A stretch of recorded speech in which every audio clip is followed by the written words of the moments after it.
Hey guys, today's video is going to be on how to replace a fuel pump on a 3 Series E30 model. Right now we're looking at the back seat of my car, and what we're going to be doing is popping the seat off. Now there's two brackets here, and then one on that side and then one on the other side here. You just really pop those off and then you move the seat out of the way. And when we pull the seat out of the way, you can actually see those nubs down there, and that's how they actually just pop on the seat. You take the carpet back right there. Makes it a lot easier to get to the fuel pump. There's that little cloth there that also fits over the nubs. Get that out of the way there, and then you can start seeing that the fuel tank is right there. Now there's a cover right there with four Phillips heads. You're going to take that off real quick, and that'll give you access to the fuel pump. Now, as you can see, when I pull mine off here after this last screw, mine's actually got a weird, there's a gasket underneath here, and for whatever reason mine is actually set incorrectly. So I put a new gasket on mine. I don't really know where to get those, but I would assume you can get them online. But I just had one lying around. So here I'm just disconnecting the feed and the return hose.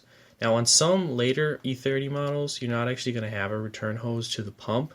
It's going to be supplied in a different place on the fuel tank.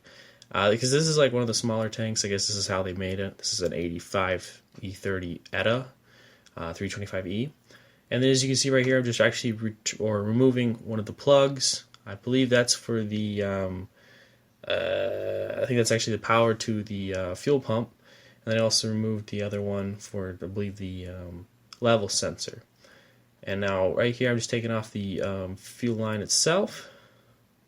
And this is a little difficult. It took me a little bit of time. I cut out most of the preparation. But if you can get like fuel line disconnect tools, that make it a lot easier. I'm just doing it by my hand. That's all I had right now. Yeah, there you go.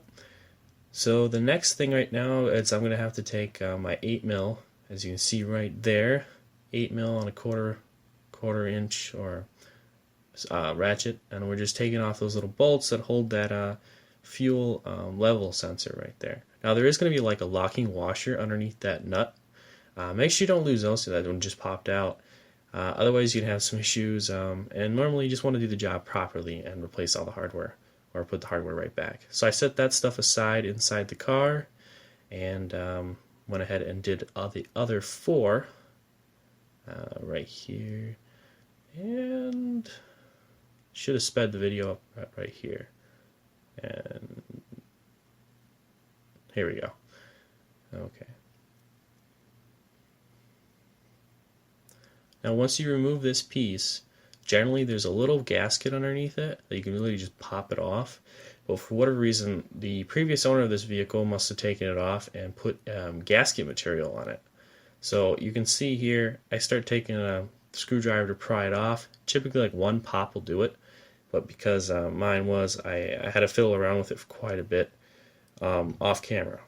But you can see here I cut it off, or cut that out of the way, and that pops right out. So that pulls out there, and it's a pretty lengthy little guy. It's just got a float inside, and I believe that's how it detects the fuel. So I set that outside the car so I can get to this. Got rid of some excess stuff like the hose clamps. I'm actually grabbing that gasket right there. And now, this is kind of the trickiest part. You can use the 2 screwdriver method and kind of twist the ring. The whole fuel pump sits on a ring, and you twist it counterclockwise to loosen it. Otherwise, you can also take a screwdriver with a mallet or hammer and just kind of push the edges there. There's little edges on that ring, and just get it started.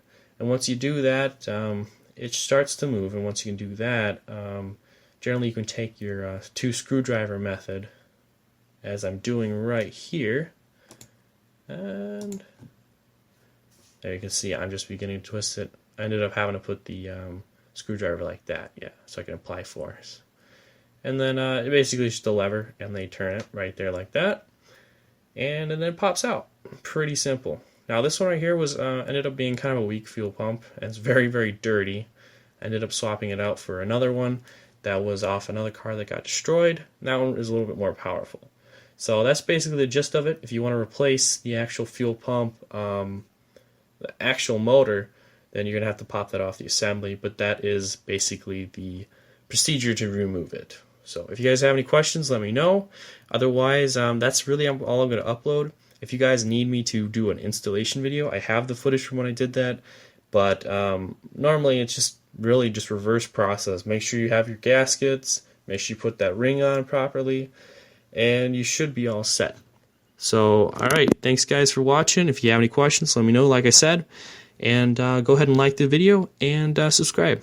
Thanks. Bye.